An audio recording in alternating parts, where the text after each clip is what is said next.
যুক্তরাষ্ট্র ও ইরানের মধ্যকার চলমান উত্তেজনা এবার এক নতুন এবং বিপজ্জনক মোড় নিয়েছে। হোয়াইট হাউসের ভেতরে ঢুকে সরাসরি মার্কিন প্রেসিডেন্ট ডোনাল্ড ট্রাম্পের ক্ষতি করতে সক্ষম তেহরান। ইরানের ইসলামী বিপ্লবী গার্ড বাহিনীর এক সাবেক কমান্ডারের এই বিস্ফোরক মন্তব্য দুই দেশের সম্পর্কের মধ্যে ফাটল যেমন ধরিয়েছে, তেমনি ওয়াশিংটনের সাথে তাদের আলোচনার আসল উদ্দেশ্য নিয়েও বড় প্রশ্ন তুলে দিয়েছে। বিস্তারিত জানাচ্ছেন শাহরিয়ার জামান।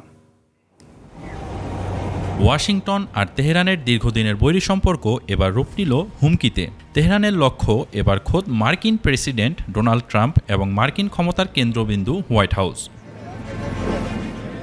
ইরানের ইসলামী বিপ্লবী গার্ড বাহিনীর সাবেক শীর্ষ কমান্ডার হোসেইন কানানি মোকাদ্দেমের এক বিস্ফোরক মন্তব্যে নতুন করে তোলপাড় শুরু হয় আন্তর্জাতিক অঙ্গনে।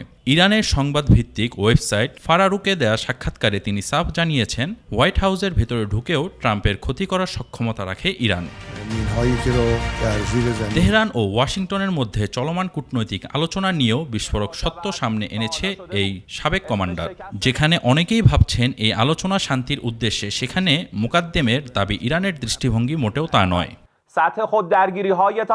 সাবেক এই আইআরজিসি কমান্ডার বক্তব্য অনুযায়ী মার্কিন প্রশাসনের সঙ্গে আলোচনার মূল লক্ষ্য হল ইরানের দাবিগুলো জোরালো করা এবং ওয়াশিংটনের তোলা বিভিন্ন অভিযোগের বিপরীতে নিজেদের অবস্থান পরিষ্কার করা।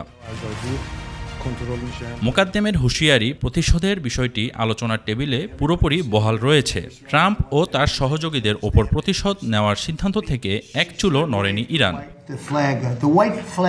ওয়াশিংটনের সাথে আলোচনার টেবিলে বসেও খোদ মার্কিন প্রেসিডেন্টকে হোয়াইট হাউসের ভেতরে ঢুকে আঘাত করার এই প্রকাশ্য হুমকি মধ্যপ্রাচ্য ও বিশ্ব রাজনীতিতে নতুন কী সমীকরণ তৈরি করে, এখন সেটাই দেখার বিষয়।